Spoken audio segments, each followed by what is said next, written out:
rendah. Sirih dari Pulau Mutiara, pemanis kata madah nan indah. Awal bismillah, pemula bicara. Assalamualaikum dan hai semua.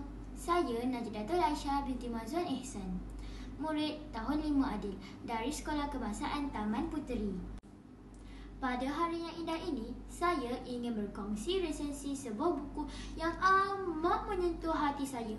Buku ini bertajuk Aku Berdosa, ditulis oleh Syasha Ali dan Rashila Nur Ain dan diterbitkan oleh Blink Book Sendirian Berhad.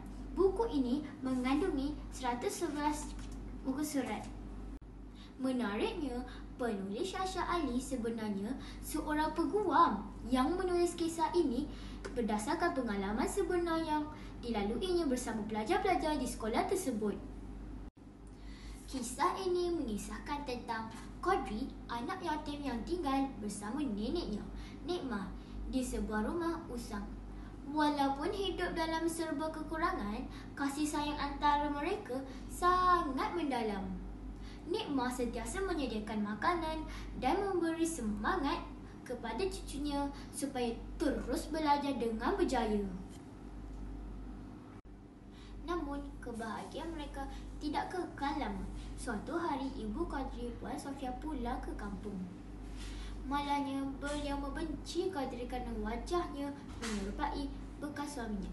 Qadri sering dimarahi dan dipukul, malah dituduh melakukan perkara yang tidak dilakukan. Akibat tertekan dan kecewa, Qadri akhirnya melarikan diri dari rumah. Dalam pelarian itu, Qadri bertemu dengan Abang Daniel, seorang lelaki yang padanya mula kelihatan baik hati. Daniel menawarkan tempat tinggal dan pekerjaan kepada Qadri. Namun, kebaikan itu hanya sementara. Suatu malam, Daniel pulang tergesa-gesa dan meminta Qadri memegang sebuah beg besar. Rupa-rupanya, di dalam beg itu terdapat mayat kekasihnya, Elina, yang telah dibunuhnya sendiri. Bayangkan, Qadri yang tidak tahu apa-apa akhirnya terlibat dalam jenayah pembunuhan. Dia berasa sangat takut dan menyesal dan ingin melaporkan perkara itu kepada polis. Namun, malang tidak berbau. Qadri pula yang dituduh sebagai pembunuh dan perogol. Dia ditangkap dan ditahan sebelum dibicarakan di mahkamah. Di dalam sel, Qadri menjadi mangsa keganasan banduan lain. Namun, dia tetap tabah dan percaya bahawa kebenaran pasti muncul suatu hari nanti. Akhirnya, Qadri dijatuhkan hukuman bersekolah di sekolah Henry Journey selama 10 tahun. Di sana, hidupnya berubah dan mula insaf dan belajar bersungguh-sungguh hingga mendapat 10A dalam peperiksaan dan menerima anugerah pelajar cemerlang. Semasa majlis penyampaian anugerah, ibunya hadir.